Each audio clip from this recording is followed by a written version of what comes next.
I bought a super rare brand new iPod Nano from 2005, and in fact, I didn't just buy one of them, but a few of them instead. So now you're all probably wondering why. Why did I just buy an iPod Nano 2nd Gen, a 16-year-old device in 2021, instead of the very first iPod, or the most recent one? Well, you see, this iPod right here was actually the very first Apple device that I've seen in person.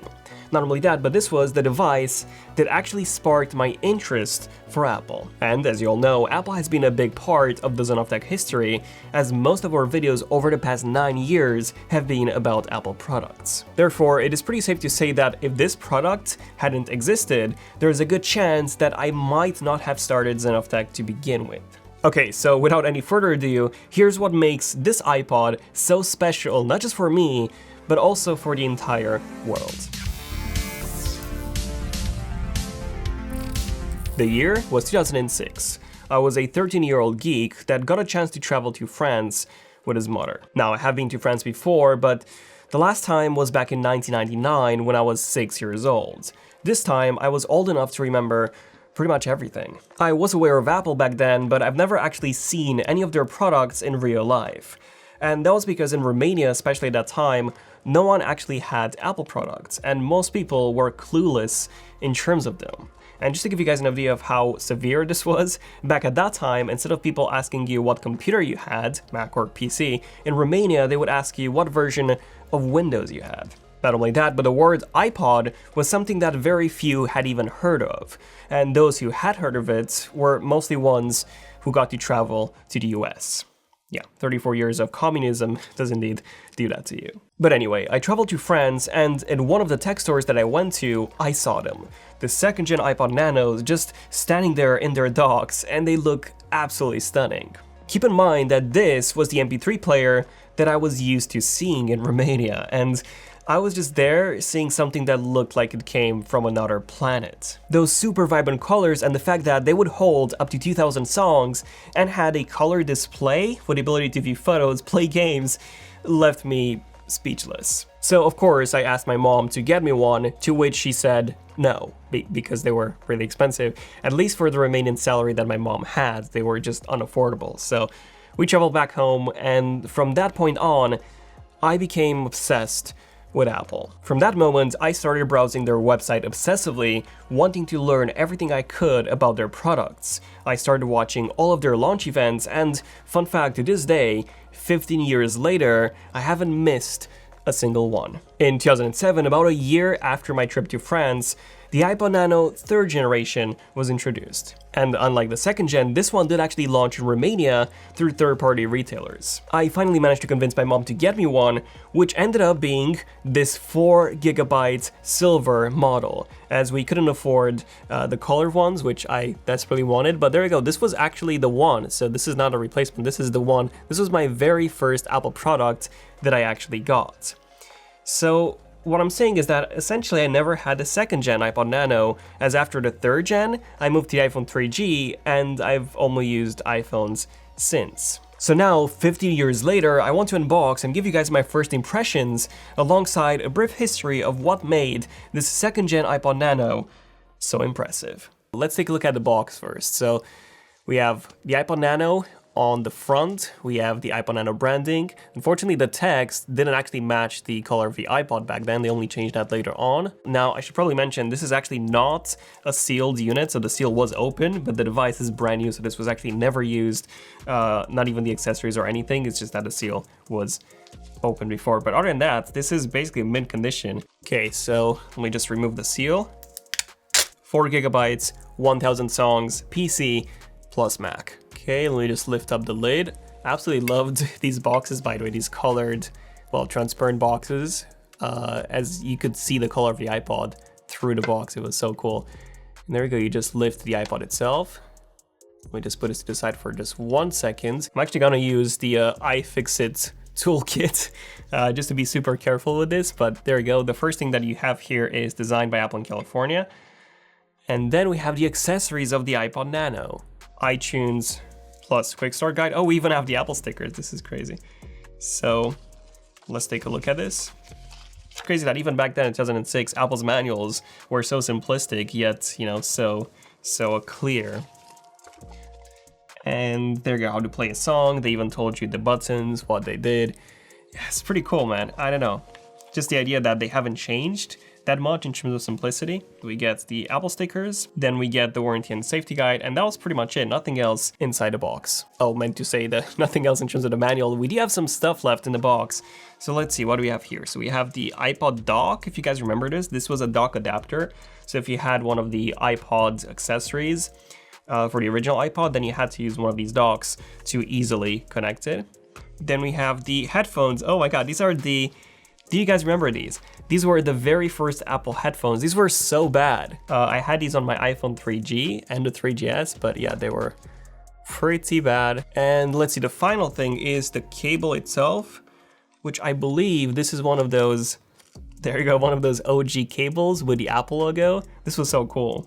You had these pins right here. I don't know if you can see, but with these pins, you could easily eject the cable from the iPod. So this is something that they removed from future cables, but it was quite useful to have. So there we go, this was everything that we got inside the box of the iPod itself. So the iPod, of course, the headphones, the dock adapter, the cable, the manual, and, well, the box, if that counts. And now it is time to finally take a look at the iPod Nano itself. So all of the old iPods came with this plastic tray, and on the back it told you exactly how to remove it. So you just bend this, and then you remove the iPod from it.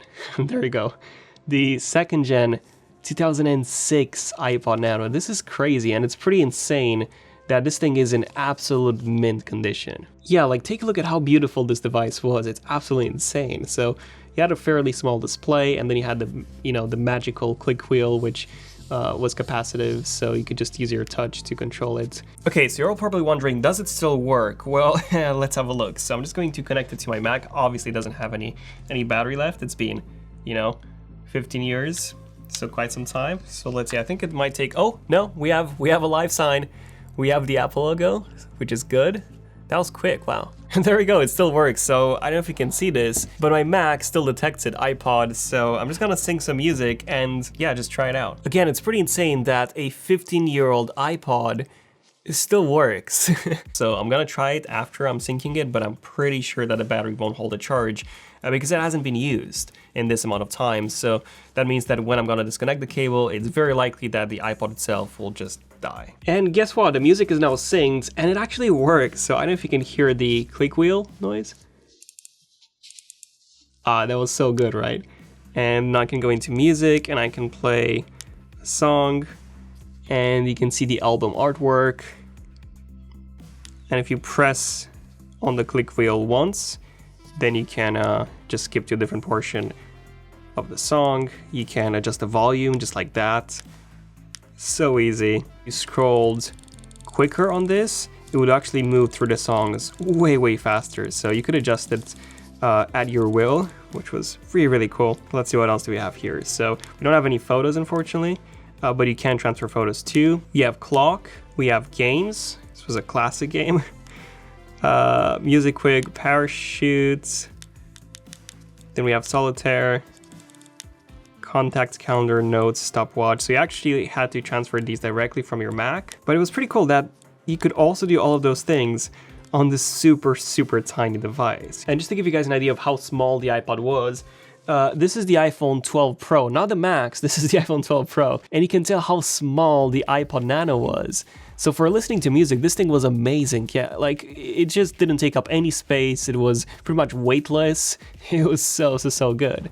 Obviously you have like 128 gigabytes of storage on this. This one has 4 gigabytes, so not as much, but it was still such an amazing device, especially for 2006. Now let's see, the moment of truth. Can this iPod hold any charge? So let me just disconnect it from power in 3, 2, 1. Oh no, it's dead, it's dying, as you can probably tell. So unfortunately the battery cannot hold a single charge, which means that you can only use this while it's plugged in. So it's not really usable. Now, aside from just the green iPod Nano, we also have a bunch more. So this one right here was the silver model. But what's so unique about this one is that this was the base configuration. So this one only came in 2 GB of storage. And this is actually, fun fact, the one that's the easiest to find, even sealed today. And that's because a lot more people bought this. You know, this was the cheapest one. Also, when companies bought iPods for their employees, they always bought the silver models because they were, you know, the base configuration.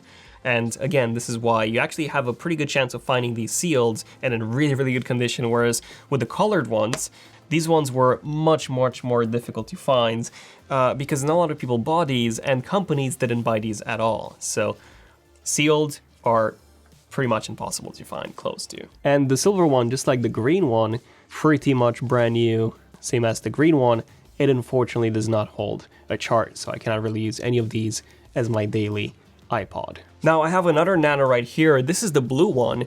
Again, 4 GB because the 4 GB ones were the ones that came in colors, 2 GB the baseline were the silver ones. But this one is actually very special, and that's because, as you can probably tell, it is in very, very good condition aside from a tiny scuff right there.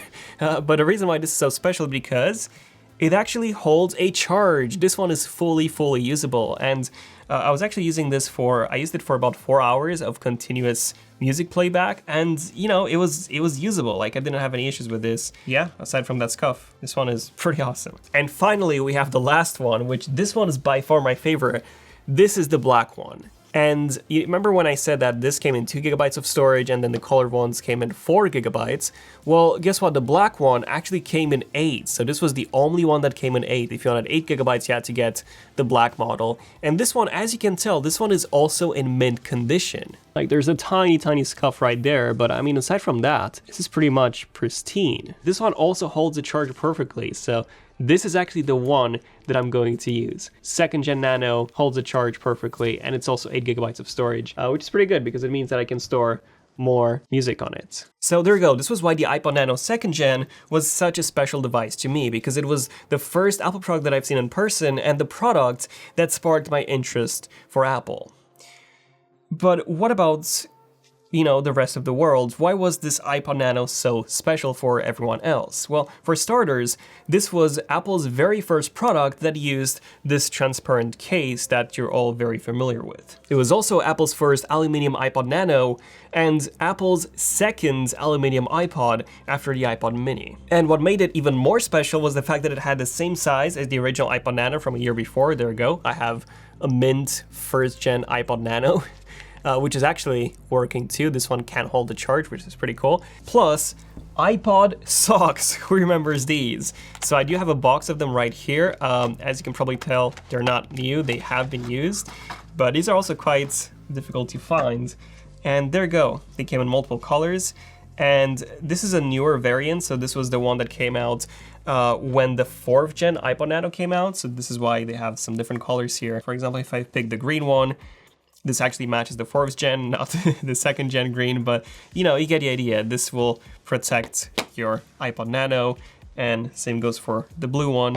And it was really cool. Like, honestly, this was such a nice accessory to have, and they were actually pretty high quality too for, you know, technically socks. But the whole idea behind this video, aside from me unboxing the product that pretty much started my passion for Apple, is that Apple used to be really fun back in the day. I mean, sure, they still make colored stuff, kinda, but the fact that the new iPhones don't even have a color matching Apple logo, the fact that they're much bigger and heavier than something like an iPod Nano used to be, makes me really miss the old times. But don't worry, because I actually have a lot more iPods here. So I got a bunch of shuffles, a bunch of non-shuffles, and these are actually sealed. So these are never open. These are even rarer. For example, this one right here is a 1st generation iPod Shuffle from 2005 in mint condition, never opened.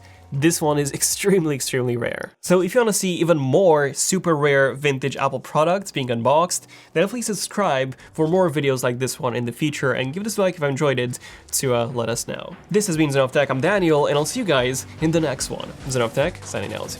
Cheers.